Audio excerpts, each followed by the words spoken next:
What's going on, everybody? Tarek Patel here. Another episode of FATTAL Factor. Man, the drama ensues. Thanks, everybody, for watching. This is episode 7. We've got a special guest today that I'm going to bring on in a little bit. Let's let him marinate a little here.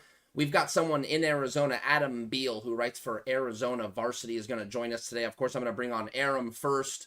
We'll kind of catch up. We'll talk a little Monday Night Football. This thing's kind of coming down to the wire with 2 or 3 minutes left to go. But once again, Tarek Patel, most of you are reoccurring viewers, so always appreciate you guys stopping by. We're on the road to 1,000 subscribers. I mean, we've got 893 right now. Again, this thing is only 7 weeks old.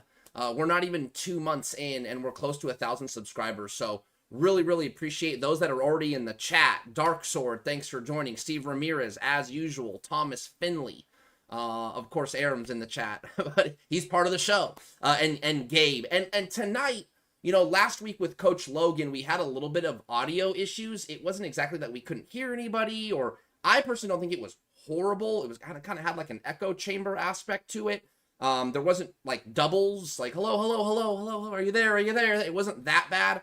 But tonight we want to make sure that the audio levels are good. Aram and I checked it earlier today. Adam's already on. We had a couple mic checks, so we should be good. But let us know if it's intolerable, and we'll try and fix it. Daryl Trujillo's in the chat. So, man, there's, look at this, Canes, Cats, and Heat 305. Thanks for joining. Look at this, already people in here, almost 50 people in here, and we got Monday Night Football in with 2 minutes to go. So, what I'm going to do here first, I'm going to bring on Aram. We'll talk a little bit what happened, modern day Gorman, touch on it a little bit. I almost think we might need to finish Monday Night Football. I want our guests to have as much undivided attention as possible. So I think last week we were on during Monday Night Football, and the live numbers went up like almost double when the game ended. So Aram, I'm gonna bring you on, brother. You know I can only do that if I give you your intro first. Tarek, bro, we've been friends for a long time. Make the call.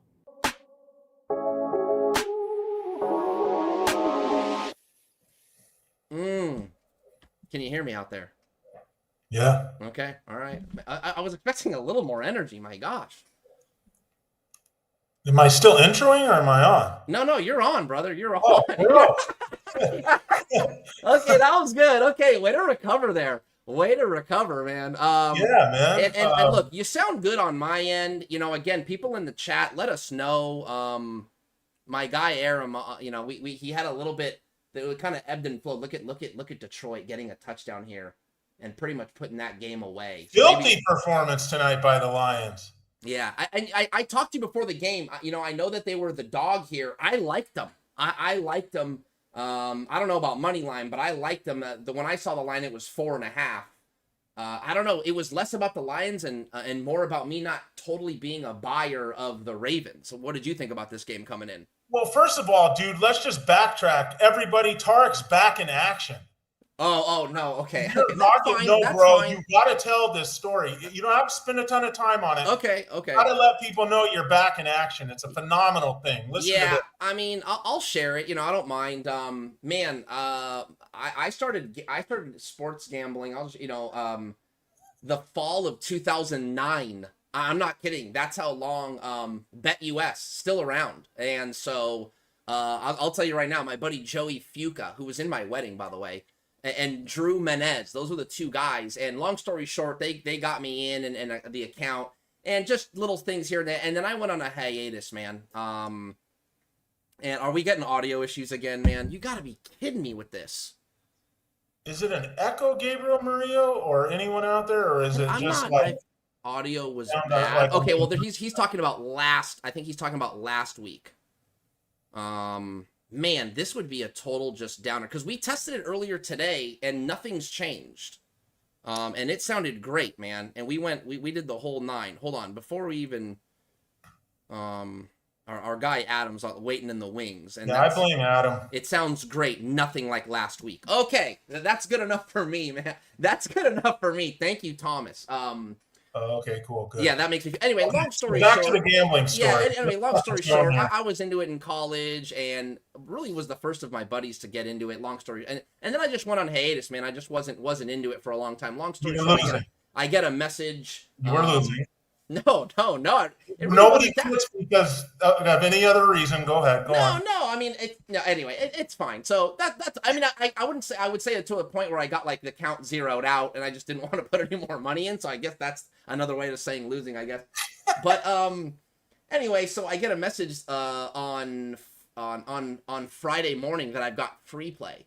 So I bet San Diego State won. Then I had Minnesota -3, got them. Colts, boom, -5, got them. Only one I missed on was Raiders +3, and then Chargers 2.5, got that. And then I liked the Bears in a pick'em actually against Cowboys, and I was too much of a weenie. So I didn't. The point is that the account is ramped up now, and you opened the show by talking about how the Lions as an underdog tonight. Yeah, that's true. I did. You're thinking, isn't it great, man? No, isn't it great just being in action? Yeah, it is. It is fun being in action. I will say that. Okay. We gotta get into this, man. Look, quick little recap, and then we'll bring on our guest Adam Beadle again from Arizona Varsity. Those that are joining now, the numbers are still piling up here. We got 60 in the chat here, and it's growing. Arizona Varsity's Adam Beal is here, and he's gonna talk about this impromptu bylaw that the state association, the AIA in Arizona, basically just conjured up with a magic wand because what was going on at Bishop Montgomery, Long Beach, Millikan. And look, I don't know this to be true, and we'll talk about this more with Adam. But Aram, I want your feedback on that. I think these state associations, they talk to each other, and I'd be willing to bet that the CIF said, Arizona, there's more of these coming. There's going to be more programs that get popped. And so I wonder if there was some of that where, hey, Arizona cannot be the exodus for all this. And I'm not saying they're in cahoots. I just think that there might have been some information shared. 100%, man. And it's got to be. This is becoming a national game with people, if national, if not regional, with people now having the ability to pull some strings. And it goes back to COVID, believe it or not. If you remember, when California sort of shut things down, we had all these, 7-on-7 guys go out to Arizona, and they were having weekly games, tournaments, and stuff like that over the course of a weekend out there. So it only makes sense that there's some connection there. And why not? You get guys ruled ineligible here, you're going to go out to Arizona or some other state and try and get action out there. So that's where it started. You're not slick. You're not escaping anything. It ain't happening. You got cut off at the fucking pass again. Sorry to cuss. I just killed our YouTube. I'm getting fired up. All right. Sorry, bro. It's fine. It's fine. All right. I think it's time. Let's bring Adam on, and let's hope, God, let's just pray that this audio, it's just a new issue that this audio is having. Adam, hold on. We're going to bring you on here in a second, brother. Here we go. 3, 2, 1. Ladies and gentlemen, Adam Beal. Adam, hold on. I need to unmute you. Hold on.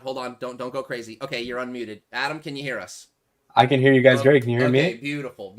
Now, have you been watching? Now, I want to ask Adam because we can talk to him. Have you been watching back the stream at all?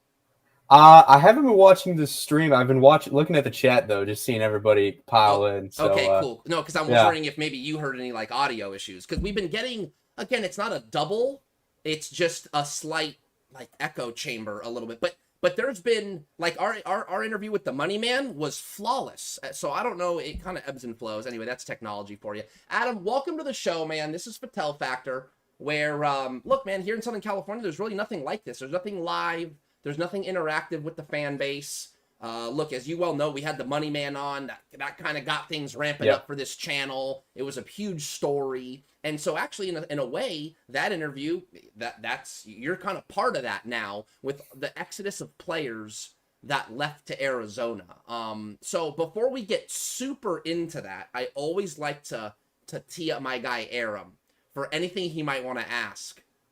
Adam. Aram? No, nothing really to start yet. I mean, I thought maybe like a Sun Devils question or something. I don't know. I was just going to say, unless you want me to break into Arizona State football discussion, because they had a sweet win over Baylor over the weekend as a 2.5-point underdog, since we acknowledge point spreads now on this show. But yeah, no, nothing. I mean, Tarek, you started up, man, and then I'll get in where I fit no in. worries, man. Just want to give you a little runway. And I think it's really just, Adam, let's kind of almost start from zero.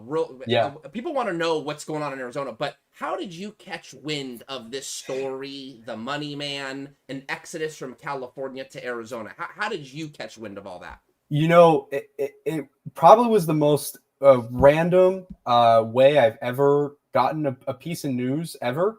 I was just, going about my day, doing a normal day. I like to go to the gym in the morning. So I was like on my way to the gym. And when I got there, I'm just scrolling through my phone and I see a story from the Los Angeles Times about, 19 kids from this school in California, Bishop Montgomery, getting their season sort of canceled and a bunch of players ruled ineligible. And I was just like, oh, that's kind of crazy. Like, you don't really see that every day. I'm driving home from the gym and I get a phone call from someone and they're like, hey, I think there's going to be some kids that are coming out of state. And I was like, that's funny. I just read a story from the Los Angeles Times that said there were 19 kids that weren't going to be allowed to play. Does that have something to do with it? And they're like, maybe. And so I go, okay. So it was really just about figuring out whether or not that was actually true at first, and reached out to the AIA, and they said that it is something that they had been inquired about and something they were looking into. So I then began to kind of reach out to some of the schools and figure out whether or not they had kind of caught wind of this, or they had people come to them about having some players from Bishop Montgomery come over to play for their school. I will say there were a fair amount of coaches I did talk to that said that they did someone did reach out to them and they denied it.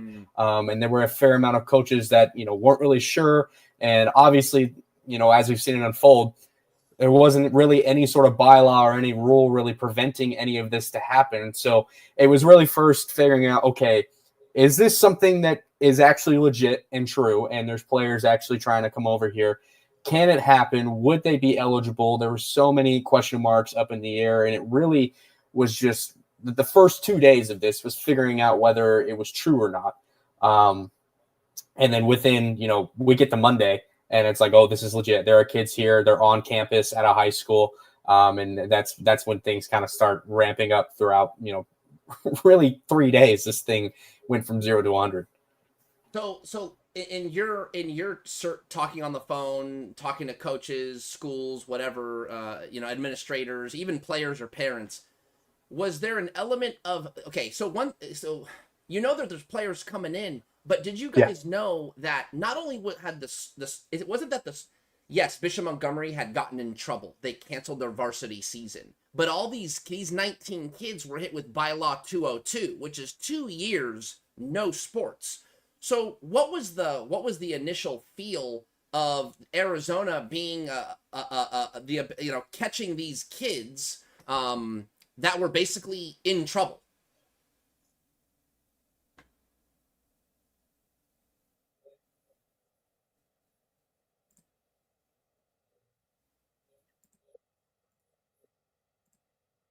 California, they want to come over and play in Arizona. Sure, that's not the first time we've ever had a situation where it hasn't worked out for somebody to play in another state. We had it last year. Heck, Butter Tollefson came over and played for Mountain Point mid-season, right? That was a thing. He was ruled ineligible. Granted, it was one player, so nobody really made a big fuss about it. Plus, he was committed to ASU. Plus, there were all these other circumstances that it kind of just was like, you know what? He's going to come over here. It works out. He's going to leave in December anyways because he's going to go join ASU and whatnot, so it's whatever. Now we've got a situation where, we hear there's kids moving. It's kind of like, I would say it's very divided here. It's very divided as in people who are, we want what's best for the kids. We want them to come over and play here and be able to have the opportunity to play football. And on the other hand, going, why did these kids get suspended in the first place? Is that something the AIA should be honoring? And I will say within the media, in a sense, too, that was probably the hottest topic. And I can't confirm whether or not the AIA and the CIF had conversations about that. I know that is something that has also gotten brought up, whether or not there was communication between the two. But I think when you look at it, that is probably the biggest dialogue of it all. Aram? Yeah, so Adam, why Mesa? I saw in your article on ArizonaVarsity.com, we have 4 kids from Bishop Montgomery tight end Caleb Tafua, QB Kane Anatema, athlete Kingston Anatema, and linebacker Canolo Skips. Why do you have any idea? Like why did they pick Mesa? I'll tell you exactly what I heard from another person who talked to the head coach and said they kind of just showed up. I can't really say that, obviously there wasn't any recruiting involved or anything like that, but the kids just kind of, what I had heard is that they wanted to go to a place where one of the biggest factors for them was that Kane was going to be able to get the opportunity to kind of jump in and play right away. And they believed that they could come in and sort of make an instant impact for a team.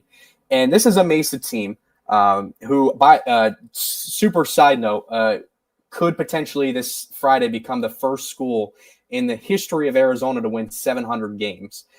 So tying in the sort of timeline of that and these players coming in, it has just fueled a whole lot of controversy on, is this a team built by Arizona or is this an Arizona team built with a couple players from California on its roster? They wanted to come in and be able to have Kane, sort of be able to come in and try to make an instant impact. And also in Arizona, we have something called the Open Division, which is just for 6A schools. And it basically, this year, the format's a little weird. In the past, it is this thing is crazy. Little backstory. The Open Division was originally created for a school called Saguaro. I'm not sure if you guys have heard of that or anybody in the chat has heard of Saguaro. They used to be a powerhouse, man. They used to come out and play California teams and things of that nature. I remember. Yeah, they had guys like Christian Kirk, Healy Ringo, all those sorts of names. And the Open Division was originally created because of Saguaro. And for Saguaro, they're a school that only has about 2,000 kids in its school. So they weren't meant to be playing up to the competition with these 6A schools that had 3,000, 4,000 kids, you know what I'm saying? And so they were, all right, obviously Saguaro's running the table in 4A. They're mollywopping everybody. We got to find a way for them to move up and get some more difficult challenge. Hence they created the Open Division, which then created sort of this PowerPoint rating system of 4A through 6A teams. And it all goes into strength of schedule. And it's weird because it is like, there's weird, all sorts of weird different point differential standpoints where it's better to like go and get absolutely beat on by a powerhouse team.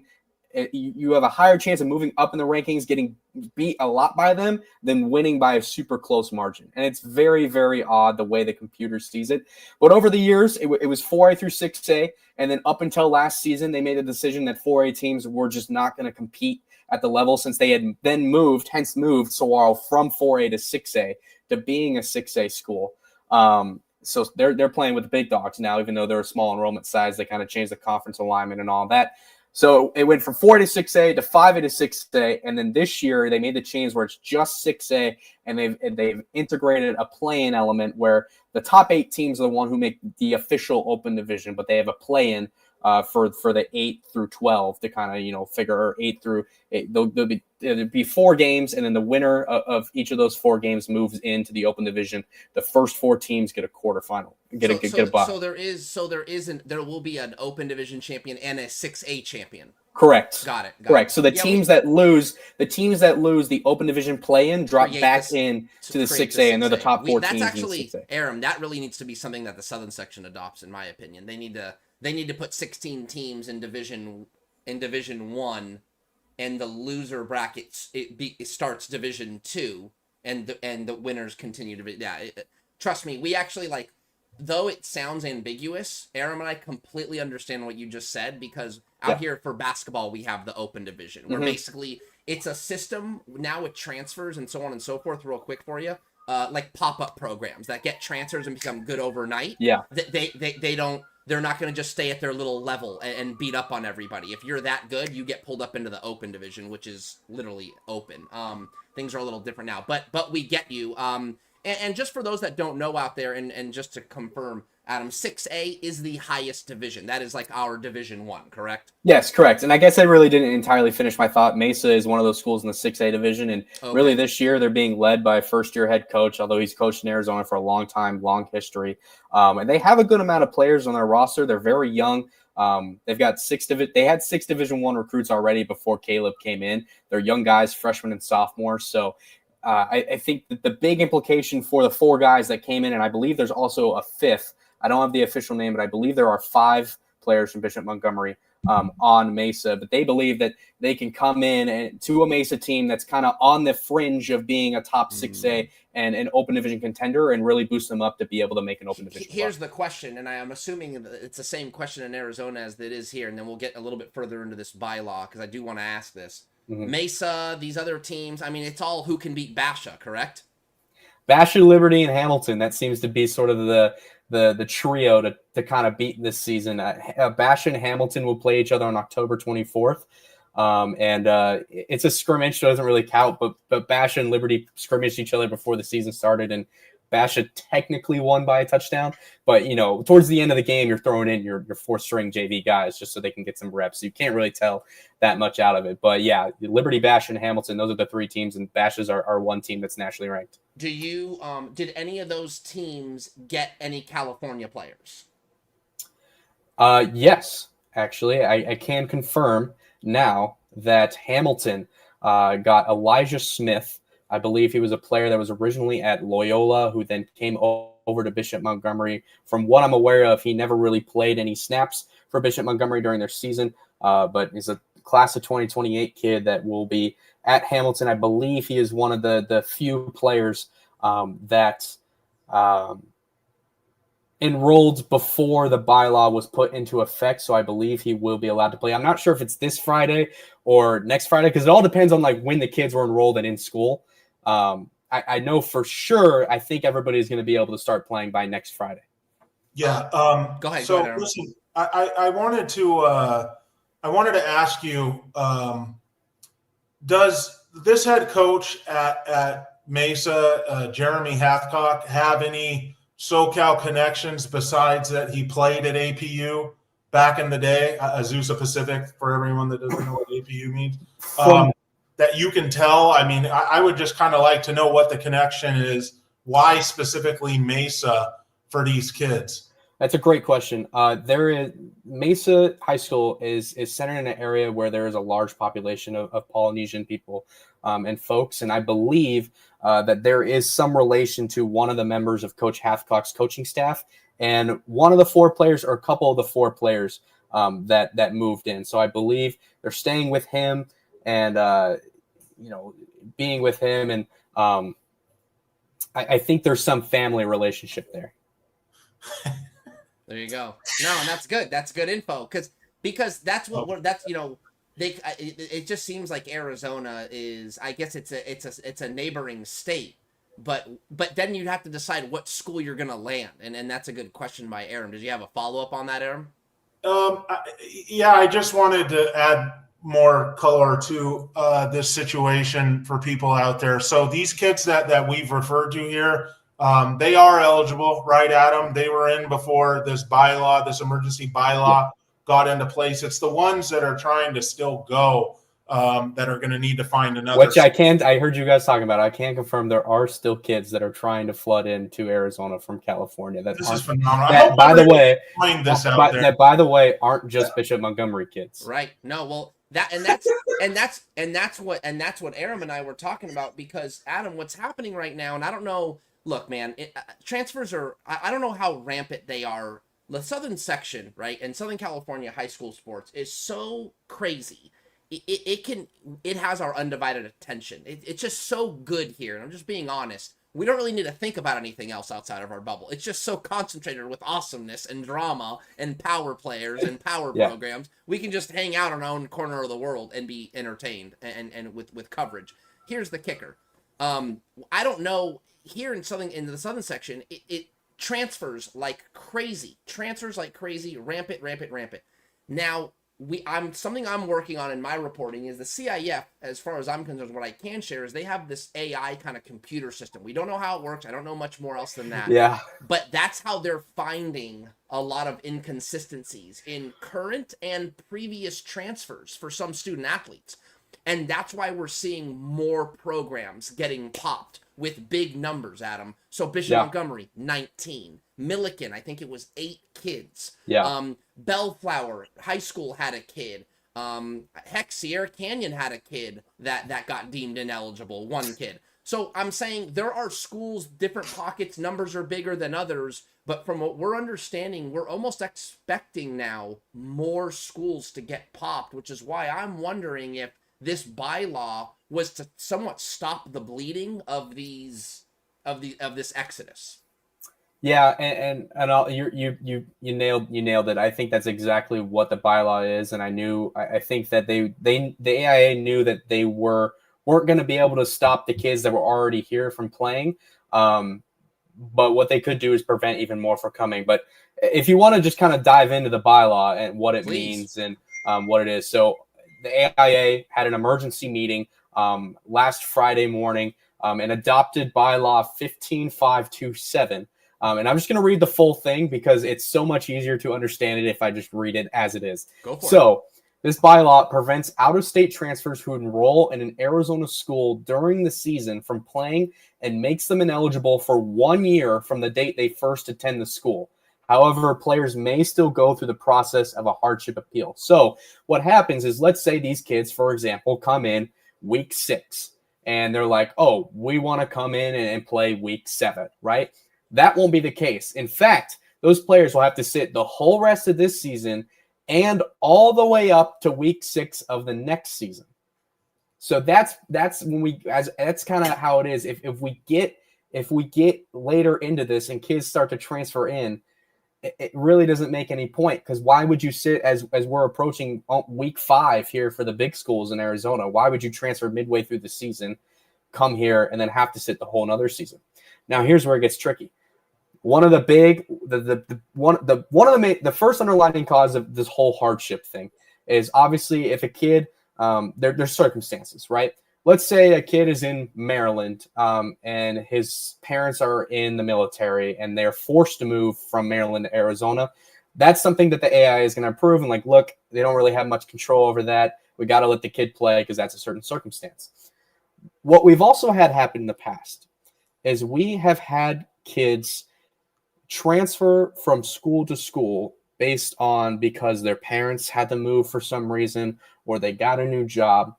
So the big loophole here is, and what I believe the loophole will be for the...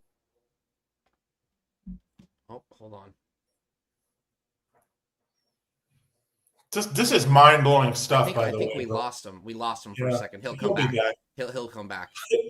This is mind-blowing stuff. Just to recap what Adam said, as to why these kids went to Mesa. There's a Poly on staff, which would be Polynesian, and supposedly there's your connection, and these kids are living with him.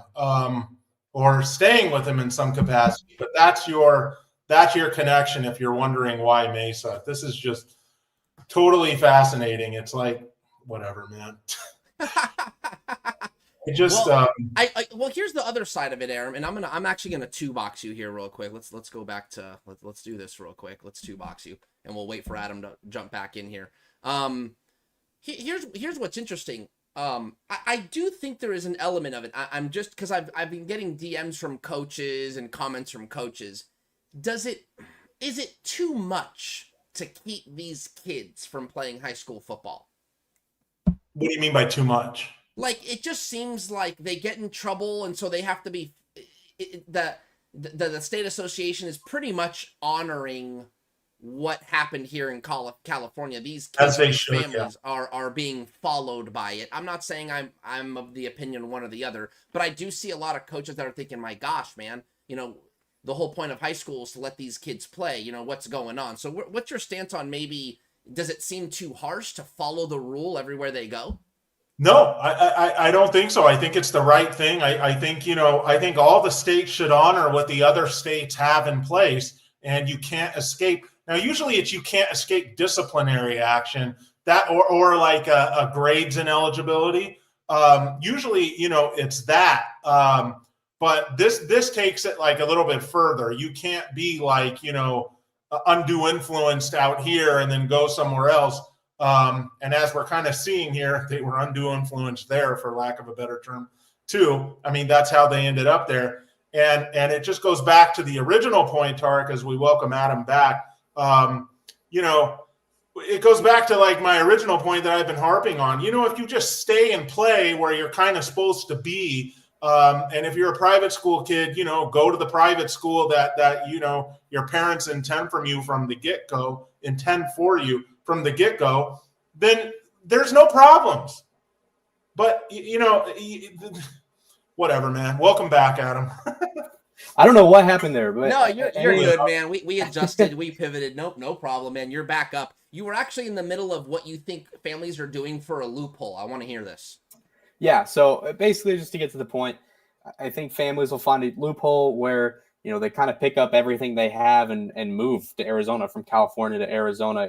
I think, in my opinion, it's way easier to get a new place in California than it is to get a new place. It's way easier to get a new place in Arizona than it is to get a new place in California. And so to be able to bring the parents here and the kids and the siblings and kind of be like, hey, we moved here because dad got a new job. Yeah, in reality, the real reason why they moved here was to come and play for another school. Right. So again, it just kind of goes back to the thing on, what kind of truth are they telling in the situation in terms of what their situation was in California and why they weren't allowed to play. And now they're all of a sudden they're here.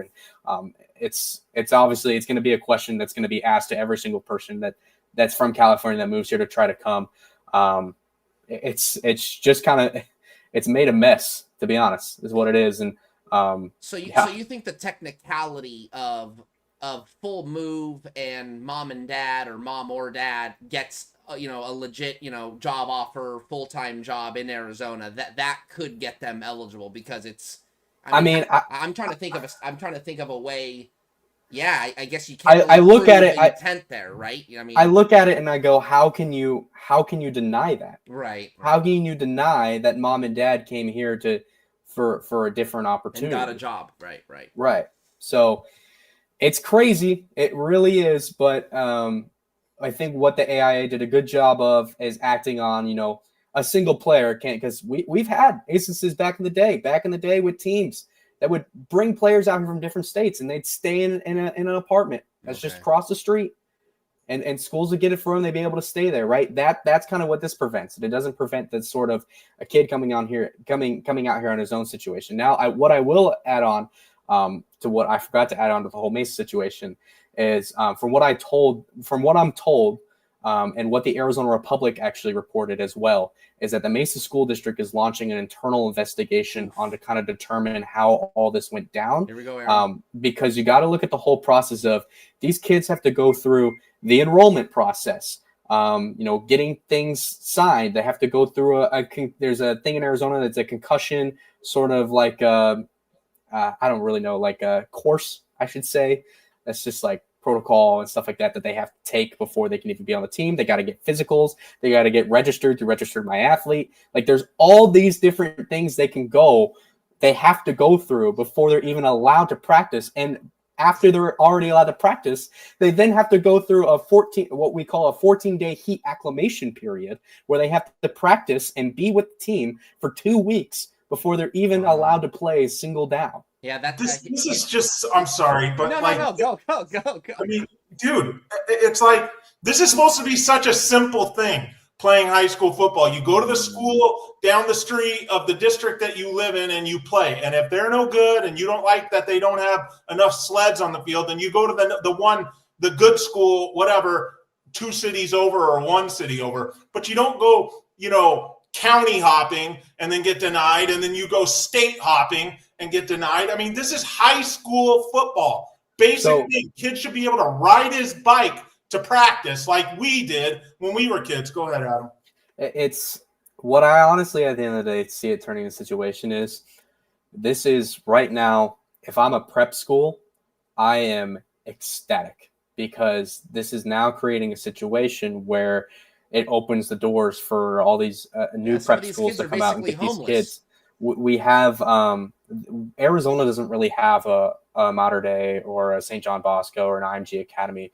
We have Arizona Compass Prep, which is growing in the football landscape. They are not in the Arizona Interscholastic Association. They are in the Canyon Athletic Association. And they don't really have any rules over there. So, kids can kind of just come in whenever. Their coach right now, Jalen Strong, used to play wide receiver for Arizona State. You might know him, the famous Hail Mary catch Didn't he get against drafted by the USC. Patriots? He Or got no? drafted by the Texans. That was N'Keal Harry. N'Keal Harry got drafted by the Patriots. But he's out there coaching that team. They actually just brought in a player from Narbonne High School, Keatron Harris, who came in. I don't know if you guys have heard of him or not, but he's over there. He committed to Arizona. And so he's playing his senior year over there. Adam, Might as well. I was going to ask, what are the generic transfer? If kids just transfer, like Aram's talking about, you go from one school to another. What are some of the generic transfer rules just within state? Yeah. So the biggest one is, if you play on varsity at another school and then you decide you want to transfer, you can, which is great. The first year. See, now we have a 2 transfer rule here. So if you transfer the first year and you don't win a hardship appeal, you have to sit half the season, which is 5 games, and then you're allowed to play the 5 games and the playoffs on, which most players do. They just accept it. We've got a lot of our top prospects that often do that and then sit the 5 games and then play yada, yada, yada. Now, if a player decides to transfer a second time, and this is when it gets crazy, the player has to sit the entire season. So if you're a sophomore and you transfer to, or if you're a freshman, you transfer to a school your sophomore year. Let's say you were a freshman on varsity. You'd have to sit 5 games your sophomore year. And then you decide you want to transfer to another school. You have to sit your full season your junior year. So you wouldn't see the field again. You wouldn't see the field again until you're a senior. Come back and you can grow a mustache. So let me ask you this. Okay, but does any of that get negated if there's a valid? See, out here, that gets negated if you have valid change of residence. If there's not just change of residence, but there are kids will appeal hardships because of a situation they were in, something that happened within a school. Right.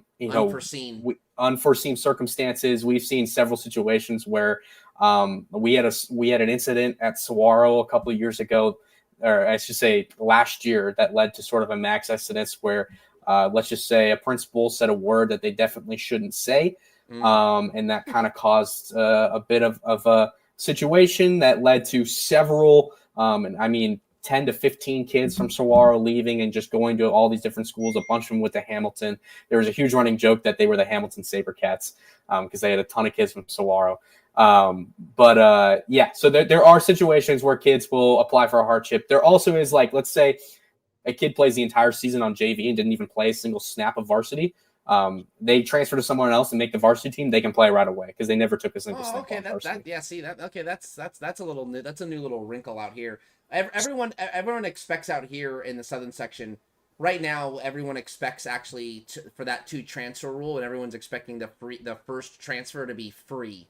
And then the second transfer to be a little more harsh, something that you alluded to, although it sounds like we have what's called the SOP, the sit-out period, which is what you're talking about, that 5-game sit-out. So anyway, really interesting. I'm all in favor I think they would be smart, the AIA, to adapt a 1 free transfer rule. Sure. I'm all in favor for that. I think we've seen that, throughout college the last couple of years, and it's worked to an extent. Obviously, now you can do whatever you want, go whatever you want.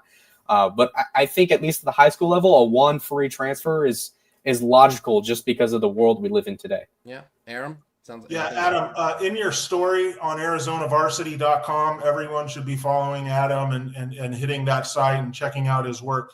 By the way, you embedded a tweet from a guy named Kevin McCabe. I don't know if he's somebody of significance or just a fan. He is of someone of significance. Yeah, Kevin McCabe has the longest running sports show on our 98.7 Arizona Sports on our radio station. We call him the Dean. Love Kevin. He's a great guy, a great mentor. He's a great guy. Okay, so the tweet from Kevin McCabe. Okay, so he is a somebody. He says, "Shame on the AIA," which everybody out there, AIA is your CIF equivalent in Arizona. Shame on the AIA and their alliance with the NFHS for allowing, welcoming California high school football players that have been suspended / ruled ineligible to Arizona high schools without facing any real consequences. The optics here appear to be contemptuous. Very, very strong wording from Mr. McCabe, and I totally agree with him. Was that put out before this emergency bylaw was enacted? And do you think because he has a voice, that was able to kind of put public pressure on, to say, hey, we're not going to be the shoulder to cry on. We're not going to be your escape route. I mean, and also two parts to this, if you don't mind. What is like the vibe on the street? Are people like, man, this is crap? I'm sure the Mesa people are like, hey, great, we got 4 kids in, but the rest of people are probably like, is the vibe like, man, this is garbage? Like they shouldn't be allowed to do this. Yeah. I wouldn't say that Kevin's tweet added, public pressure necessarily. I think he's just got a voice and wanted to use it. He did then tweet a day or two later. It was a tweet about this saying kudos to the fast acting AIA and their leadership who have now tabled the questionable California Arizona high school football suspended / ineligible transfers. And then obviously expect a vote in the next 24 hours. So there was not necessarily an outrage, because I think the main thing about this is nobody really knew what was going on. There was very limited. I think a lot of people knew what was going on, but there was nothing really much that was confirmable to say this is actually happening or this might be happening or there are players here or there's players there. So it was a very touchy, and it kind of still is a touchy situation because we still don't really have all the answers except for now the new bylaw and obviously the few players that will be allowed to play. So yeah, it's still very tiptoey. People are still tiptoeing around it. Bro, this is a great article that you wrote here, man. I know. Dude. That's not. So that's not me. That's actually Zach Alvira, who is another writer on our site who put this together. This was, a very fast thing, and he was able to. He was writing something up for kind of about this, and then the whole situation with the bylaw came out, and he was kind of altered it a little bit to shape, obviously, to a breaking news sort of thing. Well, included in here are some text messages, anonymous. It's amazing. That may be the best part of the whole thing. Oh, that's a brilliant thing. So tell him, great job. The first one from Coach One. Again, this is an anonymous. All you know about him is he's a 6A coach, which I guess would be your Division I equivalent, right, in Arizona. Yeah. Mm-hmm. He said everyone bitched about it. Everyone bitched about it is just upset. I guess he's saying everyone who bitched about it is just upset they didn't show up to their place. True. True. One said, I think it's a damn shame that local kids are denied hardships for legitimate parental and custodial life issues, and then the AIA allows a group from out of state to come in and compete, on down the line. So it doesn't sound like this was very popular other than if you're the guy that lands these kids. Yeah, and like I said, I think, there was a sort of a secret standard that these players wanted. They wanted to go to a high-level school, a school that would compete for an open division championship, that wouldn't go to a 5A school or a 4A school or a 3A school. And like I said at the very beginning, there were a lot of coaches who were contacted about this who turned these kids away. And so, it's something that, I can't really speak on from a coach's perspective just because, I think there's some who, maybe do feel bad because they didn't get kids from them to come to them. And there's some who honestly just don't care and will just continue to play on their season. I do think that there's going to be powers that be, man, that help some of these families get jobs. Aram, wouldn't you agree with that? I mean, that's if it becomes a thing, I think that's going to happen. I also think there's families that think to themselves, well, screw it. I'm banned for 2 years in California, and I can go to Arizona and be only banned for 1. And then here's my next question for you, Adam, is what when you find out these kids get eligible, is that where do you anticipate trying to go and be at the first game where crops of kids from California are eligible, like these Bishop Montgomery kids at Mesa, right? Yeah, well, it's kind of hard because I kind of set my schedule for the year at the beginning of the season. Oh, man. So, I've got a pivot, yeah, I know. I have so many things that I do on the weekend. I'm usually out at a game on Thursday night. I try to go to the best one I can. And then Fridays, I'm usually calling a game on the radio, so it's not like I can really go out and interview kids. And then Saturday mornings, I'm up early to do a radio show, and then I'm typically at Arizona State at night. So it's a very so I gotta have things ready to go. I prepare weeks in advance. So I kind of that's when I kind of rely on my guys. They're gonna go out and get a good story that we can talk about. It does sound like Thursday nights have a little bit of flexibility. So is it possible that, like, does Mesa play on a Thursday night? You can go watch these kids play, or no, probably not. Mesa already played their Thursday night game. They played it last week, actually. Okay. One of our photographers went out there and was actually kind of able to get some photos of them in wearing jerseys on the sideline, not dressed. But yeah, so usually teams only play about one Thursday game. We have a referee shortage actually out here in Arizona. Whoa. So it's caused for a lot of schools and teams to have to play their at least one Thursday game a year just because of that. Yeah.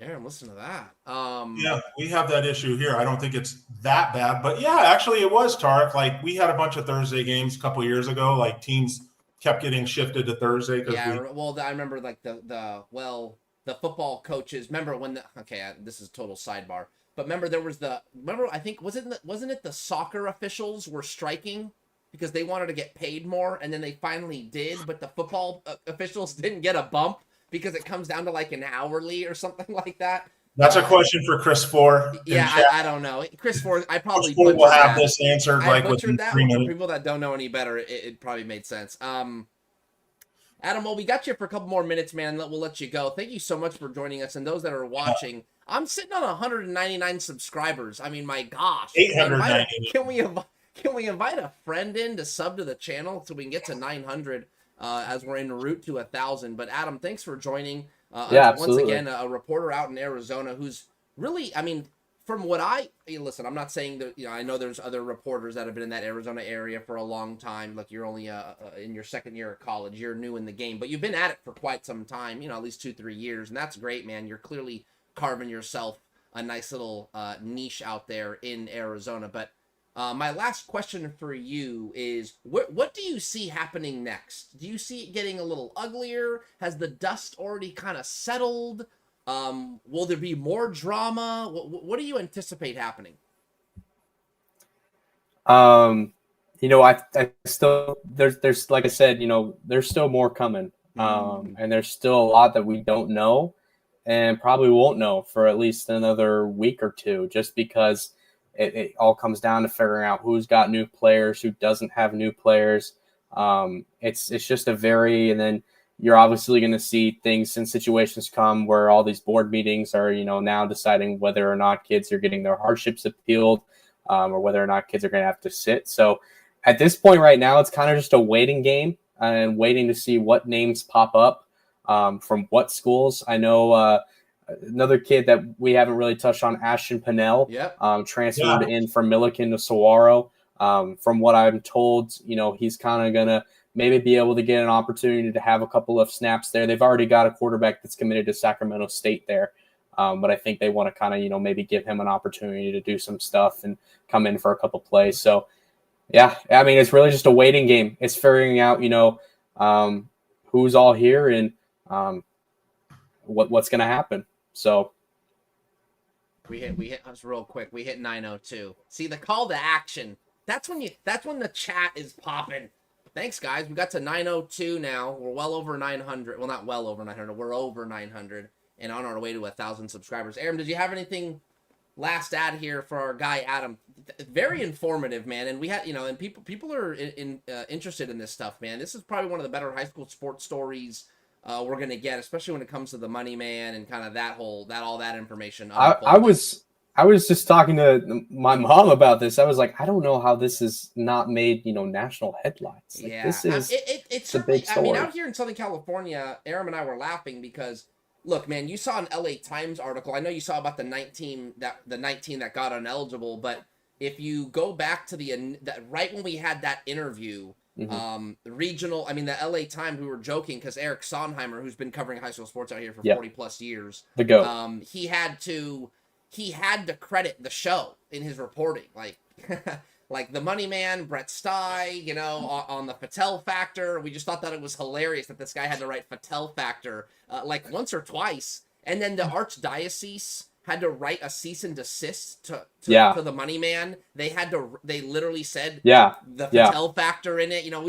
so we're kind of getting a kick out of it. At the same time, it is pretty good stuff. You know, it's like it kind of cuts both ways. But yeah, man, it's been really, really interesting. But Aram, I wanted to ask you if you had anything left for Adam here before we let him loose.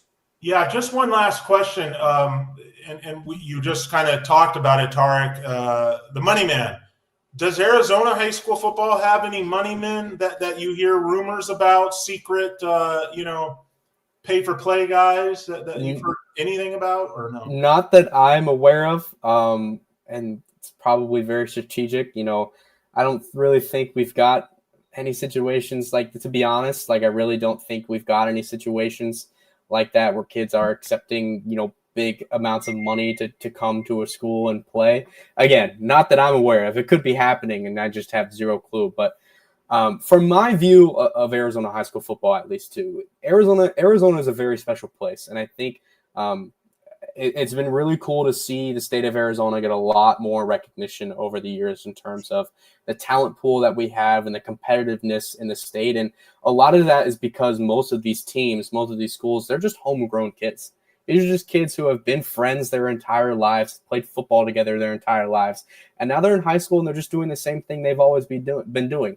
The transfers that we see here in the state are likely because there's a kid that's going to play with his buddies that he's played on either the sevens team he's played with in high school or he grew up with and decides, you know, I want to go try and help win a championship with my guys. Like everybody in the state of Arizona is just so connected.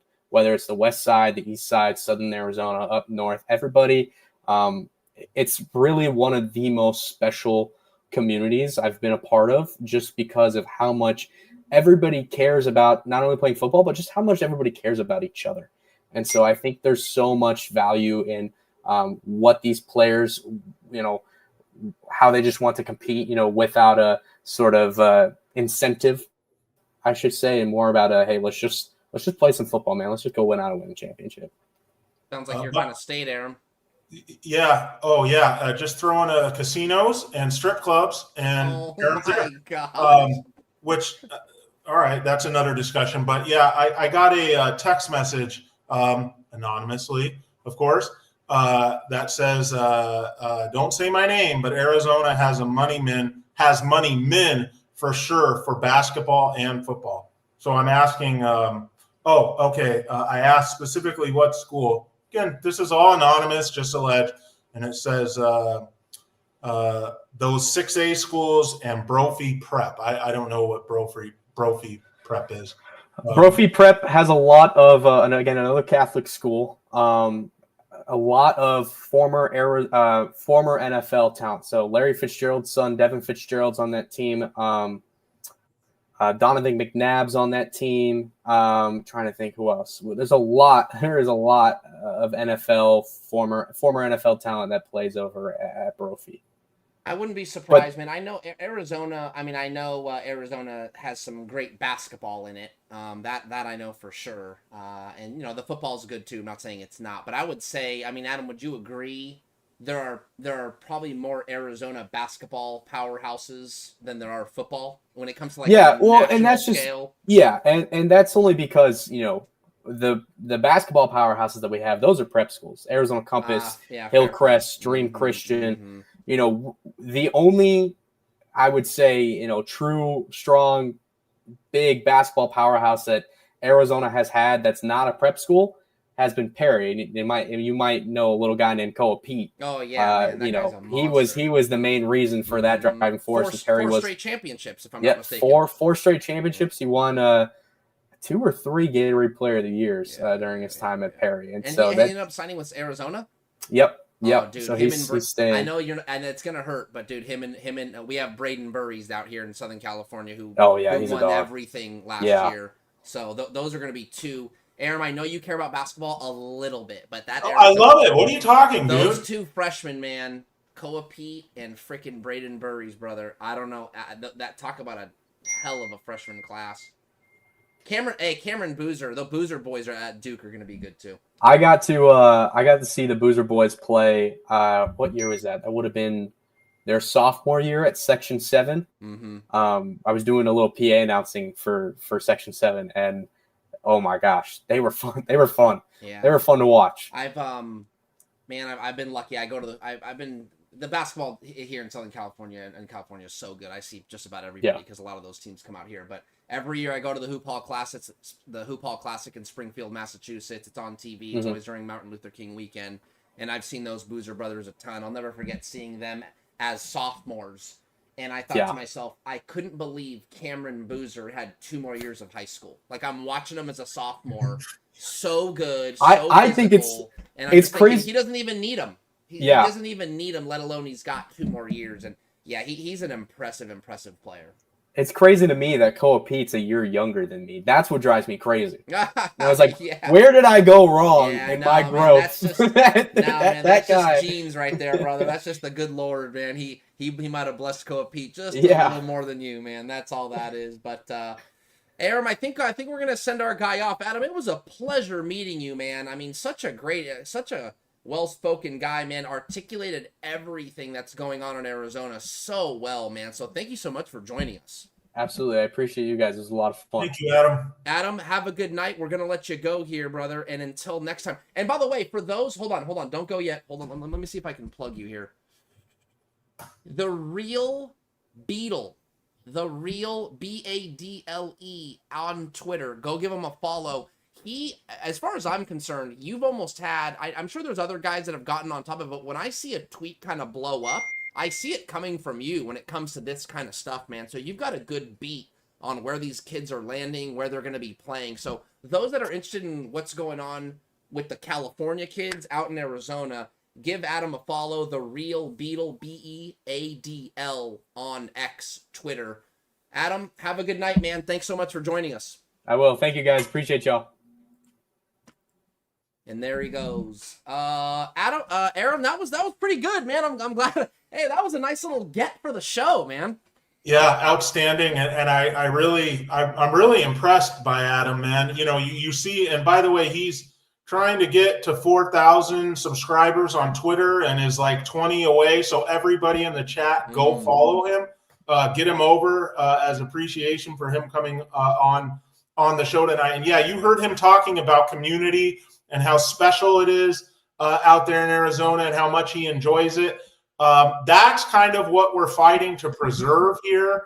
You know, if high school football turns into a shit show that's just pay for play and money men behind the scene and then transferring out of state to avoid things, we're going to lose that aspect completely. It's already in trouble. This is what we're trying to preserve here and keep whole. And you know, you heard from him, you know, that love that he has for the game. And Tarek, this is a guy that's in his 20s. Oh, you know, he's doing radio shows, multimedia, digital, print, you know, whatever. You know, it reminds me of young Gabriel out here. You know, when they're young and they got that fever for young Gabriel's in the audience or in the chat. Young and have that fever for it, and coaches and stuff that are young coaches that are in their 20s. That get touched by high school sports and then get into it as a coach in order to stay close with it. It's a great thing. And we got to keep, you know, the purity of it. Because when stuff like this happens, I'm sorry. I know a lot of you want this to be a business, but it's not. You know, when stuff like this happens, you lose that, bro. So yeah, that was a great guest, and Good job getting him, Tarek, on.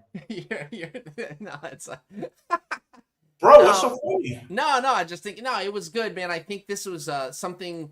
I just think that was an element of the whole story that he could have filled us in on, and you know, just even the landscape of Arizona, who the good teams are, the 6A, the Open, you know, how things move in Arizona with transfers. And it sounds like most of the state operates at the high school level on a ma and pa basis. And look, man, I know you won't agree. Oh, you might. I don't know. Sometimes I don't think you'll agree with this. But if you really think about all the schools that are in the Southern Section, man, like 500 plus, if we're being most of the schools in the Southern Section run on a ma and pa basis too, man. They really do. But it's that. Is that because they can't do it another way? They No, would I if they I could? just think there's so many schools that are just being regular. But obviously, what the straw that stirs the drink here in SoCal are the powerhouse, talented, real 5-star, 4-star, jumping out the gym, dunking on people programs, man. And that's what people look, man, let's be honest, that's what people read about, that's what people tune in on, that's what people watch on NFHS, that's what people go to Friday night games for. I'm not saying that there's no room for the neighborhood team at all, and that's what I'm trying to get at is I think 80% of the section, 85% of the section is regular high school sports. I really, really do. Then you get the 10 and 15% that there is money woven through it. There is an angle woven through it. There is an agenda woven through it. And what happens is when all that gets put into a program, then there's always drama, there's transfers, there's fallout, there's winning, there's losing, and it matters. There's firing. So and hey, man, that's what, let's be honest, that's what gives me a job. That's what gives us a show. So we're really here because of that 10, 15%. I really think that. Well, I don't know. Is that a fair? Is that not fair? Well, that's an interesting way to put it. I just I Steve wonder. Ramirez is bringing up Northview. Like that seems to me like, is that school just littered with undue influence and a money guy? No, I don't think so. I agree with you. I'm just saying that. But I do think they get the best of Covina area talent along with Charter Oak. Recruit their backyard. They hope a more specific kid. For those that are local to the SGB, the top Gladstone or Azusa High type kid, may end up at Northview. Let's take the SGB for example. Let's take Amont, Damien. Is there I don't know, is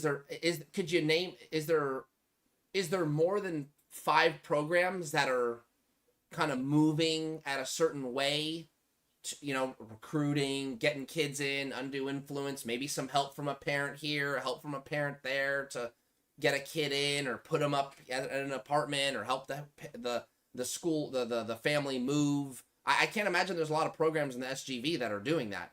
I throw Charter Oak in there as well.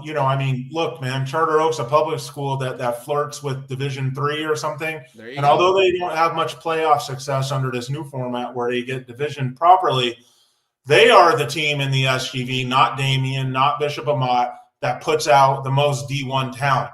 They have a Big Ten commit QB, Cornberry, this year. But forget about this year. Just every year, Charter Oak puts out the most D1 guys.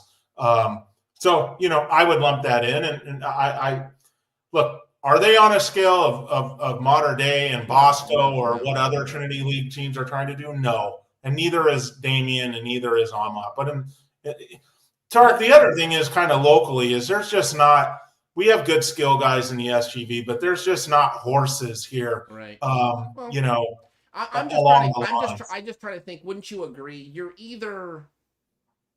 I just think you're either not doing it all or you're doing it. And even if doing it is a smaller scale than the bigger programs, it's the truth. You're either cheating or you're just not. And so I think there are programs that do it at a certain level. I always make this comparison. Look, like a program, I think about like Big West basketball. The Cal State Northridge of the world, like they're kind of cheating throughout the years is like with grades. Everyone cheats at a certain level. It's not always. I'm talking about before NIL. It's like how would you keep guys eligible? How would you keep them in class? They were basically like you would just like cheat by getting someone to do the homework for your players. Like that's how those schools cheated. How did Duke and Kansas and all those other programs cheat? By paying the players. And so that's what I'm just saying, like there's levels to it. And I think there's an element of that at the high school level. Oh, of course. Yeah, there is. I don't understand what the motivation is besides pride. I mean, at Duke and Kansas and stuff, the motivation is obviously the more big time of a program you are, the more revenue you bring in, and the longer you go in the tournament, Totally. again, the more revenue that you drive. Totally agree. This is high school. I mean, it's not really on that scale. Maybe it's headed that way. I don't know. Yeah, man, you got me feeling bad now that I concentrated so much last week on modern day Gorman. I feel dirty, dude. No, man, and that's a perfect segue.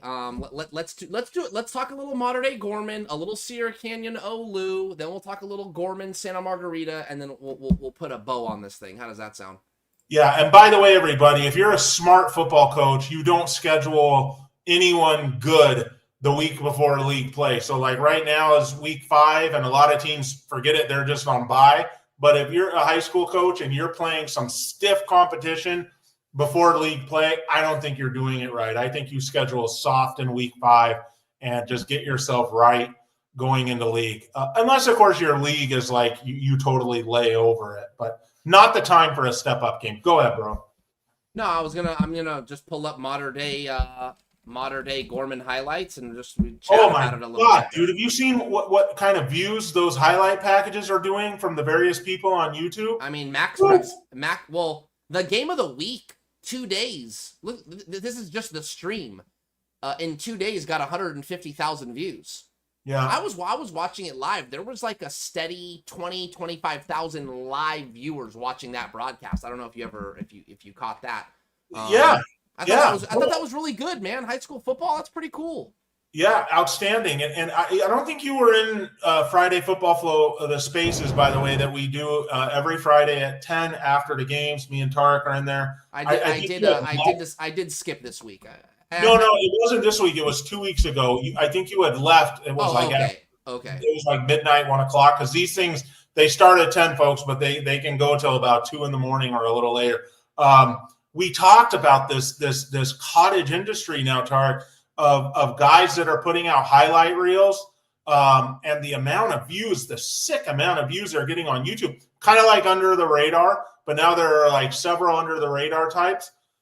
Man, you could make some good money doing that. Not you personally, but just in general. And now, like, since we talked about that, I'm watching after the games, and you'll see in the handshake line, there's 3 or 4 dudes with their cameras, these various. Okay. I'm not going to jump down your throat a little bit, but that is not new. No, it's not. But I'm always 5 years behind the times, dude. Okay. Like today, I was just asking you about the. Did you see the new Apple Watch? I'm just saying, like, man, those videographers lining up on baselines at basketball games and doing the coin, being at center field for the coin flip, and then putting together. Absolutely, man. Like, we're watching one right now, bro. Legendary Sports. This is actually a little bit different. I mean, this is 18 minutes. This is basically a condensed version of the game. Yes. And so this has got 63,000 views. That's a good clip. But look, man. But I think now, yes, YouTube can make you money, and these creators do a good job, and they've been around for a while, as we just agreed. But man, now with social media and the opportunity to make money off like YouTube Shorts, Instagram Reels, like that's where I think they're getting badass highlights, throwing some music behind it, a little bit of effects, collaborating and tagging the athletes, and bam, something goes for 1 million. So who's watching this, Tarek? Like this video that you have up here, an 18-minute highlight package with some artistless hip hop music behind it. Who's watching this? Like, to get it to 38,000 views or whatever. I mean, because I thought most people are like, they heard the score on Friday night and they're done with it, on with their week. Yeah. Clearly people are watching this. No, I mean, look, man, look at us. I mean, I'm not trying to look. We ain't doing. We don't have 20,000 subscribers, but our channel hasn't even been alive. Our channel hasn't even been alive for 2 months, and we've clearly created shown a proof of concept. I do think, and I've said this before, anyone can go do the math on this or look it up. The #1 watched medium from, I think, ages like 13 or 14 up to like 30 years old, 28 years old. It's not cable. It's not Netflix. It's not, I don't know what, Prime Video. It ain't Peacock. It's YouTube. watching YouTube. They can watch it Yep. on their phones. They watch it at home. People get in bed with freaking Buffalo Wild Wings or what, people order food. That's me, bro. Yeah, boom. They have their favorite channels that they Dude. subscribe to, and those channels put out content daily. Think about Barstool Sports. Mhm. I mean, like, I would consider myself like not a super stoolie, but I do love their content. And dude, they put stuff out every single day. So it's like, that could just be your entertainment, is just watching So yeah, man, I think that's a part of it too. Is anyone that likes high school sports? Listen, man, I am a walking, breathing, living example, and I'm not trying to get you might be knowing where we're going with this of high school sports and the business that it is. I mean, I have a job and a home and can feed my family because I talk about high school sports. So it just goes to, I am a small microcosm of, and you are too. I mean, you have a piece of this too in regard to just the attention it brings. People care about this stuff, man. And what's funny is it's only low on the totem pole here in Southern California because there's so much other stuff to do in Los Angeles, like go to the beach or go to the Rams game or go to the Chargers game or go to the USC game. For God's sake, people still are going to the Bruins game. Yeah, I'm talking to you, Steve Ramirez. My point is there's so much other stuff to do, yet high school still has carved out a piece of everyone's attention here in Southern California. And man, it's just not like that anywhere else. So despite the competition that it has, look at how many people still pay attention. Yeah, and YouTube is the largest social media platform in the world. The YouTube Red subscription, which is basically ad-free, that I have is $14-15 a month.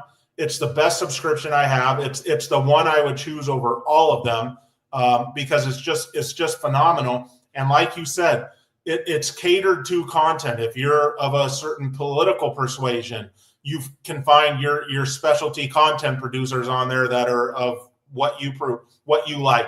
Stock market, you can find stock market guys on there. High school football, like what we're talking about, you can find your local one. College football betting and pro football betting, that's what I watch mostly. It's fantastic, man. I watch 5-6 different shows on YouTube a week. And then regular college football. Like look at Josh Pate and Pate State, bro. As far as I can tell, he just kind of started with YouTube, like almost a daily show. Now the guy's one of the biggest college football media people out there. And you're going to start seeing these big time people, maybe like a Joy Taylor. What do I mean? Start seeing Shannon Sharp. There you go. I was just gonna say, I know he's not huge, but one that I've seen somewhat take off recently, Pablo Torre. He started his own show, and it's clearly he's doing well. He's like breaking news and getting interviews on it for the first time, like kind of. And like it's what you've done here. I mean, you work for SI, you work for CBS locally here, but this is your own YouTube channel. This is like Tarek independently of everything thing, and who knows where it goes, how big it gets. But that's what these people have done, and I think you're going to see people start leaving like mainstream, traditional platforms for this. I'll give you an example of one. Bill O'Reilly, the political guy that used to be on Fox News, the O'Reilly Factor, who I guess we stole the show name for. He's now on YouTube. Obviously bad circumstances got him run from Fox News, but now he went to YouTube. And he's got, a big show there now. And you're just, like I said, Joy Taylor, Shannon Sharp, Acho, you just pick the Coach JB. That's content that I watch in the morning that I know a lot of people in the chat do. I know a lot of people don't like him. He gets crazy, but I enjoy it, Well, the other example I like, the other thing that's changing too is kind of intellectual property. Not trying to get too much into the weeds here, but look at Stephen A. Smith. That's the one I think of. You're talking about a top, like not just a 1%er, like a top 1%er in the industry. Obviously, ESPN, but then has his own Stephen A. Smith show. That's right. And you know what's funny? I think back in the day when you used to work for a network, and correct me if I'm wrong, you know better than I, But if you were a talent, that's it, man. Your name, image, and likeness, and your intellectual property would basically be, the rights are now like your soul is sold to that. You network. have to sign a no compete clause. Okay, now they kind of have no choice. Like, hey, man, ESPN basically has to agree that Stephen A. Smith is on their airwaves and to allow him to do his own show, because he's probably thinking, well, shoot, if ESPN will let me do it, I'll just go do my own show where you can only see me on my channel. I know I have a big following. I'll just get sponsors and live off my sponsor, and we'll produce a good show every day, and I don't need a network. So the networks basically have to let them do it, in order to have them. I think it's or they have their own ESPN YouTube channel, or like Fox Sports. We have Bear now. I say we because I work there. We have Bear, Krista Bear Felica. He has his Bear Bets podcast now on YouTube. And, it's part of like the Fox Sports platform. There you go. So they're going to incorporate it in, or they're going to have to allow you to go do it yourself. But as the consumer, because that's what I am mainly, I love it, man. I love being able to specifically choose the type of content that I want and the personality. And I sit there and say, this guy doesn't know crap. This guy's sharp. This guy's whatever. And, everyone does the same. They pick and choose who they want to see. It's fantastic, man. Hopefully this show becomes that for, high school football. And by the way, I think people know now, the next time something big breaks, if you don't mind us tooting our own horn, where you need to go. The next time something crazy like the Money Man or the Bishop Montgomery situation happens, where you need to go. And it's here for when that happens. And it's going to happen. We just don't know when. I'm still, hey, listen, man, I need to follow up. I'm still hoping we can get Pat Lee on the show. I'm actually really disappointed in Coach Hotchkiss. I don't know what he was thinking. That is just, dude, you just went about that all the wrong way. And I think NBC stuff. And people think, and people think, oh, well, Tarek, you're just saying that because you wanted him on your show. Well, it's not just about that. The best chance for him to get his piece out was to come on this show. I mean, how can you argue? Brett comes on this show, it literally becomes regional news. Spectrum picked it up, ABC picked it up, KTLA picked it up, NBC picked it up, and then and so we're trying to get him on. He doesn't want to get on, and then we find this article on NBC. Chris Four had sent it to me, I believe, and then I click it and I'm reading through it, and then he didn't even notice. I said, Coach, this thing's 6 days old. It's a week old, and now we're just seeing it. No one saw it. And, and he's got a couple quotes in there, and obviously, he just gets to point the finger in his piece. Now, yeah, obviously, if he comes on here, we're going to hit him with some serious questions, but this is unfiltered, man. This is live. There's no cutting this up. He gets to say the whole story on here. I don't know why he wouldn't do it. I mean, I can venture why now, because he's kind of ducked it a little bit. I hope I'm wrong, man. I hope Coach Hawkins can come on here and say his piece. But Pat Lee has at least been very professional and had a dialogue with me. And I think there will be a day he comes on here. Yeah. This is James Brock says, I still haven't read it. Love you, Brock. Look, this is also, there's also an interactive live audience, target audience in the chat that we do turn to, like if they have questions. So if you're on the show and they have questions, we'll ask you. Doesn't mean you have to answer their questions or ours. If Hotchkiss wants to come on, if Pat Lee wants to come on, they don't have to answer all the questions. I mean, they can pick and choose what they want to answer, but you're talking to your target audience. So right now, to me, the Money Man looks like the most trustworthy of this situation. Do with that what you may. But he's the guy that came on, and he answered the questions, mostly all of them. And now you have Coach Hotchkiss going on NBC with that article. Just to recap, with his attorney, he basically is saying that I was told by the school president and 2 coaches that this is how it's going to be. And I guess he was going to ride along with that, okay? He makes no mention in the article about a money man and what about, like, were the kids being paid to play or to transfer in? There's no mention about that for some reason. I honestly don't even understand why he has an attorney. What's the angle of his lawsuit? I was the boss and I didn't know. I mean, you're the head coach, dude. Where does the buck stop? What's the wrongful termination here? And if you want to come on and explain that, please do. But right now, the money man's contention of the school president was in on this and Coach Hotchkiss didn't know holds a lot of weight. We have offered Coach Hotchkiss, we have offered Pat Lee, we have offered Rob Fuyaba, we have offered other assistant coaches to come on. So we've tried to get them on to get other parts of the story besides the money man, and they have not done so yet. What is there to like avoid or to hide? I don't get it. Yeah, man. Listen, what'd you think about Mater Dei beating Gorman, man?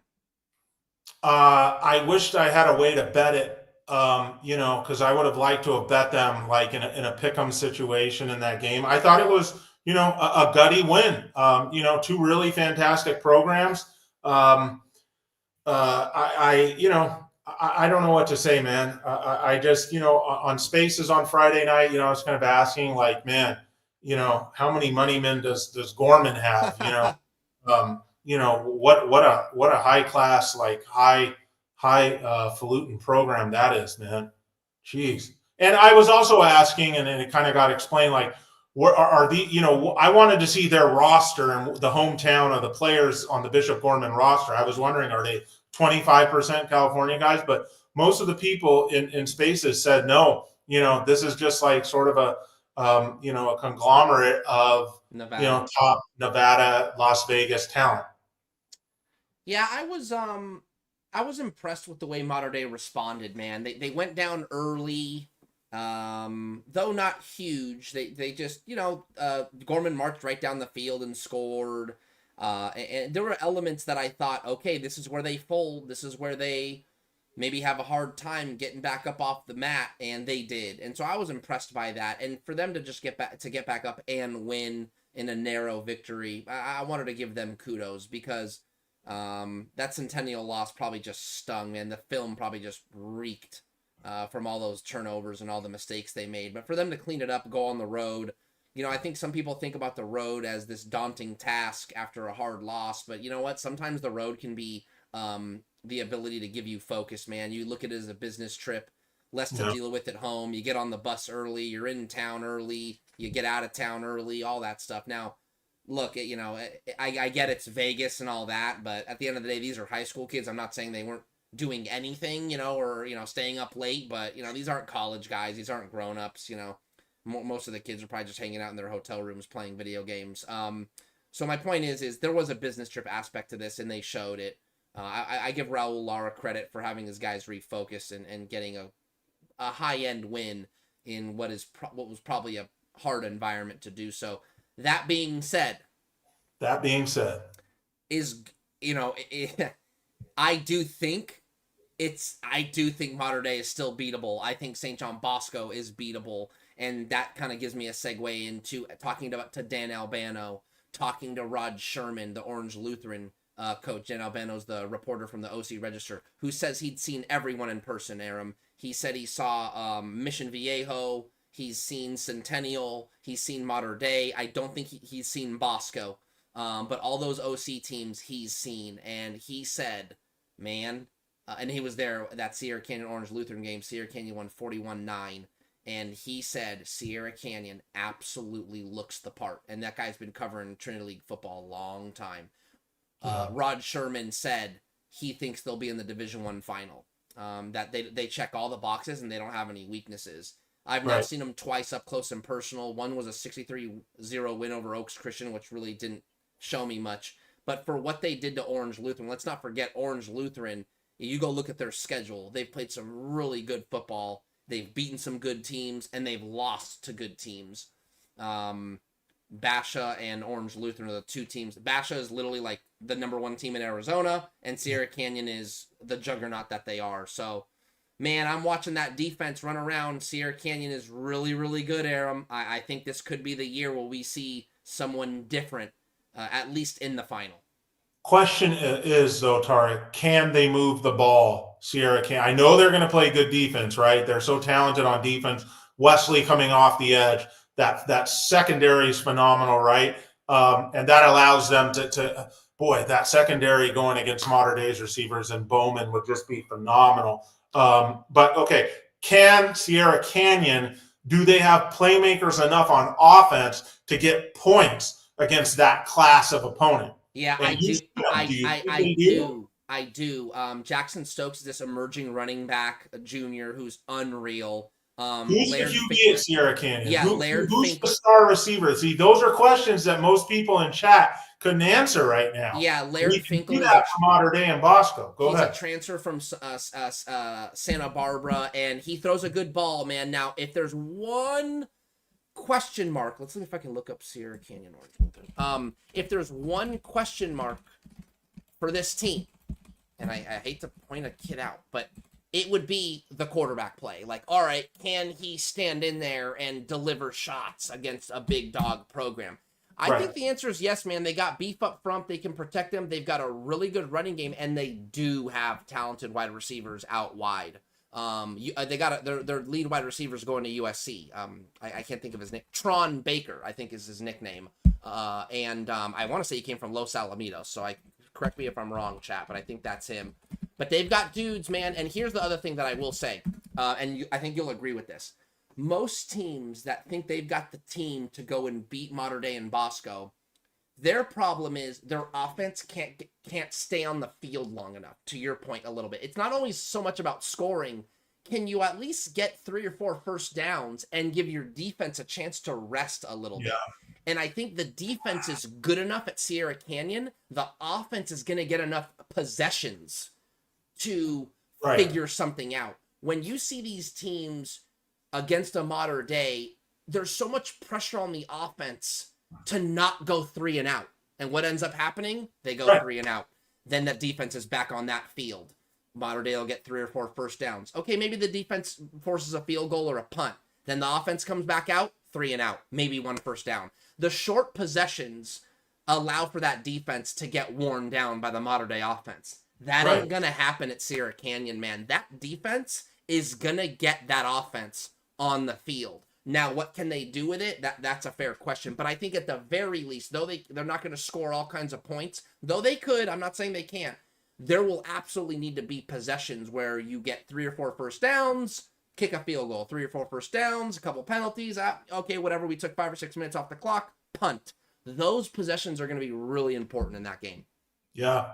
Well, so everyone came out of last week, saying Sierra Canyon's the real deal. Bro, I don't know that there's much more to say, for them. They're going to lay over their league. They're just going to look better and better and whatever, going into playoffs. So that's the last ad. That might be Sierra Canyon's biggest challenge the rest of the way. Those Trinity League teams are going to get better. Why? Because they're going to continue to get challenged. There's no... You could argue maybe like Jay Sarah and even Servite's good. I mean, they're not down, but they're probably about right where they are. They're really young. Servite's really young. But Jay Sarah's probably not as great as they used to be. But Lou's good. Bosco and Mater Dei. So my point is there's going to be... They're going to be challenged every Friday, and that is going to make you better. Sierra Canyon, man, they're going to have to play Loyola and Chaminade, and Amat, Notre Dame. Sarah Gardina's looking more and more mortal every week, unfortunately. So I just don't know how much they're going to get tested, man. And hopefully they can just stay healthy. But to go 4 weeks in a row, theoretically, and not really be battle tested, you're going to lose a little bit of competitive edge. So it's going to be up to the coaching staff and Sierra Canyon to almost sharpen iron within themselves to be ready for a playoff run. Right.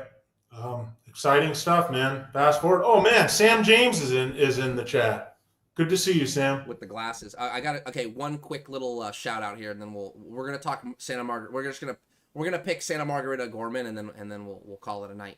But is that really a discussion, bro? Yeah, I think so, actually. Really? Yeah, okay. I think so. Chris Force says, Sandy is your dad's reporter. Tarek is our reporter. Man, that's good. That's good. I'm sipping on my daughter's Hello Kitty Stanley. I mean, my gosh, if this isn't wholesome, I don't know what is. Street cred. Okay, let's talk Santa Margarita and Bishop Gorman. Gorman. Hold on, checking some text messages here. Okay. Minus 28. Go ahead. We're never going to get Carson Palmer on the show because that's not true. Carson Palmer, we think you're going to win this week. Please come on the show. Yeah, no. Okay, I'll tell you right now. I'm picking Santa Margarita.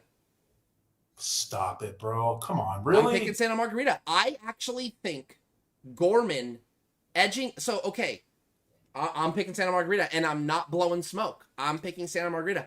I actually don't think Gorman was that good. I actually don't think Mater Dei is that monstrous of a team. I really don't. I think I'm really buying into good football team, nationally ranked football team. All that's true, but I don't think they're the juggernaut we've seen the last 2 years. And I think Gorman put up a good fight. They're going to be on the road, and Santa Margarita's coming off a bye week, if I'm not mistaken. I think they are, and I think they're going to be ready. I'm picking Santa Margarita. So you just made Sam James like come out of the screen. Yeah, bro. No, I don't think you heard me. I said that I make Gorman a 28-point favorite. Why? I gotta see. Tarek, here's the thing. I gotta see that Santa Margarita offense show me that they can play at an elite level against elite competition, and haven't really seen that yet this year. So no way. Okay, here's a question. Let's say Gorman wins, and they win by a touchdown. What now? Let's say Gorman wins. They come on the road. They beat Santa Margarita. No problem. And they win by a touchdown. What is That's that? a win for Santa Margarita. See what I'm saying? I think you're crazy for thinking that Gorman's going to win by 4 touchdowns. That seems a little hefty to me.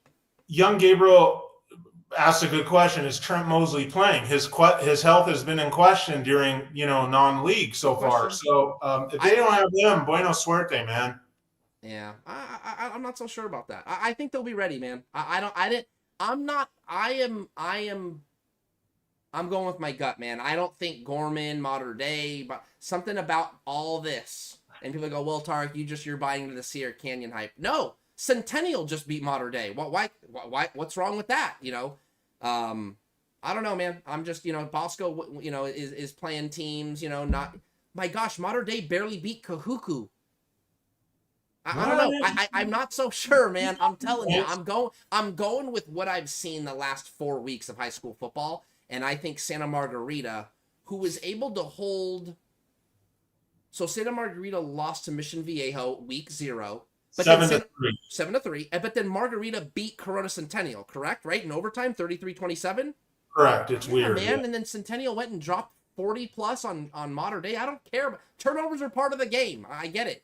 But I don't know, man. Give me Santa Margarita, and I'll even take some of your generosity. If it's close, I feel like I even win, because Santa Margarita's that would be a win for them to keep it close, and I think they're going to. And I think they're going to win.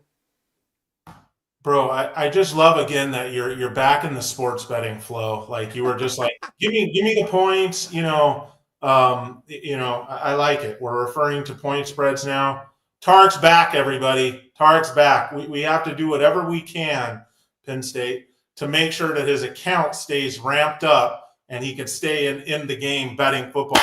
Because, bro, I got to tell you something, man. It is the greatest thing ever, man. Okay, really last thing, because and I think people, this is, give me something on USC, man.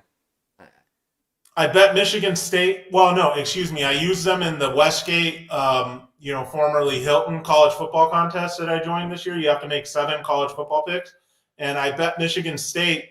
I used them as one of my 7 picks this week. So I was happy. My take on USC is this: I like them this week against Illinois, but they showed on Saturday against Michigan State that they still play with their food when they have leads. So can they close out a team? Can they step on their throat and just, when they get a big edge and not fall asleep?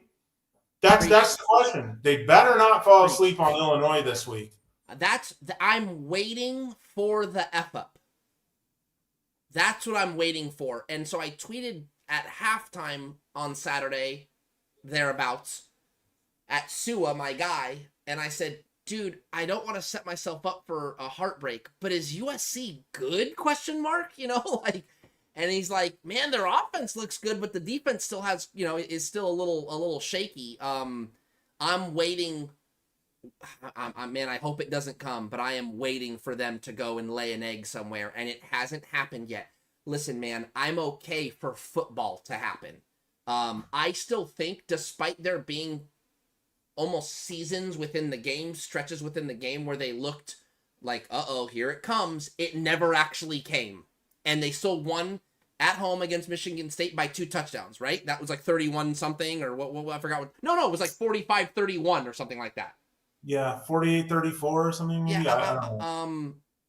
I'm you know what, man? I'm cool with that. I'm cool. I'm really, it's like, I'm cool with showing that you're human, but still finding a way to win a game. I'm cool with that. And so I'm just hoping that they, bend don't break. So I'm optimistic about the Trojans. I mean, look what Indiana did to Illinois. No one expected that. So what is that, more of an indictment on Illinois or a big time feather in the cap for Indiana? Which one do you? I'd say a combination of both. Illinois is a little disappointing. And by the way, I should remind you that against Purdue, USC, man, that's a misleading final score. Purdue turned it over 3 times, I think, in the red zone. They had a big man touchdown. USC did. So you're saying they barely won? Well, yeah, I'm saying they weren't. I agree. The scoop and score when the guy huffed and puffed for like 70 yards might have been the play that you could argue. You could look back at that. That might have like turned the season around. I know that sounds really dramatic. Purdue was driving. What if they score that ball, like to your point, and it's a really tight game? Instead, it's a huge swing. I don't disagree with you on that. I still have my concerns, but I think Illinois is more broken than USC is, if that makes any sense. Yeah, no, I mean, their top defensive back, all Big Ten guy. The problem with USC is, like, if we're gonna make a reference, heartbroken. It's like, I need USC to still think it's ugly. What's ugly? Them. It's like, I need USC to still, like, I don't want USC all of a sudden thinking it's pretty. You know what I mean? And acting a certain way. I want them to play, like, with a little bit of a chip on their shoulder and insecure. I think that's good. I think the second they start to believe they're pretty, man. Is that USC's playing at 9 a.m.? Yeah, no, it's if I'm not mistaken, the Fox Saturday or whatever it's called, Big Noon kickoff is in Illinois. I believe the kickoff's 12:30. Oh my God! So it's a 9:30 PT, if I'm not mistaken. No, anyone in the chat? Big Noon is. Bro, can you hear me? Yeah, I can hear you. Can you hear me? Okay, all right. Big Noon is at noon, so it's 9 a.m. Okay, sorry, stupid. Yeah, got it. Yeah. Okay. I did not realize that. The show's in Illinois, if I'm not mistaken. Oh my God. So I screwed up at work today. Like I said, I did a little blurb for the ticker on Illinois' top defensive back is basically going to be out for the year. He had surgery. By the way, he got hurt in a 38-0 win. They were up 38-0. He's still in the game for some reason with 9 minutes to go in the fourth quarter, and he gets hurt. Now he's out for the year. So how is Illinois going to do against that USC offense without its best DB? Early. That's interesting because USC played, like, besides Hawaii, the latest game on Saturday, and now they're playing the earliest game. Here it is. Is that right? Here it is. Saturday, start Saturday strong. Orange Grove, located in the southwest corner. Wow. 9 a.m. show goes live right here. It's USC versus Illinois, and look, it's Leinart and Portnoy and all those guys. Yeah. So this game is like Fox's like big game on Saturday, dude. Yes, it is. Yeah, and I'm working at Fox, and I don't even know that. If my boss sees this, he's gonna be like, "Really?" No.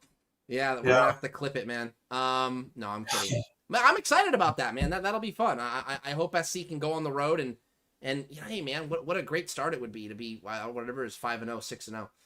Okay, let's get the chat back up and let's say goodbye. Give me 1 second here. Let's close this out. You know I'm going to Chipotle after this. I got a Chipotle near me that's open till 11. Oh, 11. Okay, Yeah. stand by. And I don't understand, like, Chipotle's advertising this new carne. By the way, if Chipotle wants to advertise this show and become a sponsor, we say great. I don't understand the carne asada thing, bro. They have steak already. So, like, is the carne asada different from the steak? Aram's about to find out. I just want to, I really want to. Hold on. How can you have steak and carne asada? Like, I'm going to play a little music. For my Chipotle? I'm sending us out with a vibe, dude. No, stick around, man. Like 60 more seconds here. Ladies and gentlemen, thanks for tuning in. Episode 7 is coming to an end. We had Adam Beadle on from Arizona Varsity, and he was fantastic, was he not? I mean, he really was a fun young kid that, you know what, at the end of the day, to echo what you love to see about high school football, Aram, was in Adam Beadle, right? Kind passion, bro. Young excited, loves to get after it, get information, loves to get it to the followers, to the readers on social media. Reminds me of me, bro. Reminds me of you. Oh, I was gonna say, it reminds me of a young Tarek Patel, man. Out there breaking news, having a little fun. Because that's what it's about, man. We take ourselves. Sorry, what is it? We take the job seriously, but we don't take ourselves too seriously. That's the Fattal Factor. Aram, always a pleasure, man. Thank you, bro. Always a pleasure too. Those that subscribed, thank you very much. We were, I think we were at like 890 something. We're at 907, on the road to 1,000. Thank you so much for watching, guys. And man, Gabe Duarte, Steve Ramirez, Coach 4, Sam James, thanks for popping in here. I know I feel like I offended him by saying I think Santa Margarita is gonna win, but oh yeah. I get it, you know. Daryl, thanks for watching. Who else is in here? I'm trying to get some other guys. Thomas Finley, my boy. Yeah. Any other? Eric Villalobos, thanks for watching. Charleston Blue, thanks for watching. Clarence Pruden, thanks for watching. Daryl Trujillo. Chris Ryan, yeah. Daryl, I gave a shout out to already. Varsity Blue. Boy Brock. Brock, of course, you know, a mainstay in the chat. Legend. Aram. Yes, sir. Manny Alvarez. I think Santa Margarita's gonna do it, man. And yeah, you're right. I am back in the game now. I'm not gonna start giving my picks away. It's just, I can't start doing that. That comes 2-3 weeks from now when the account's like over 4 figures. No. I don't got it like that. It's great, bro. Though seriously, is it not? Like, is betting football not just like the greatest thing, dude? This like, bed of music is just. Chef's kiss. I don't think you can hear it, but it sounds great on the stream. Ladies and gentlemen, we're calling it a night. Aram, I bid you adieu. Everybody, be safe this week. Enjoy the bye week. A lot of bye weeks this week, Friday, and so on and so forth. So enjoy. Take a little chill pill. Get your feet up. Enjoy some Saturday and Sunday football, and we'll be back next week. Next Monday, we'll be back with more Fattal Factor. Thanks for watching, guys.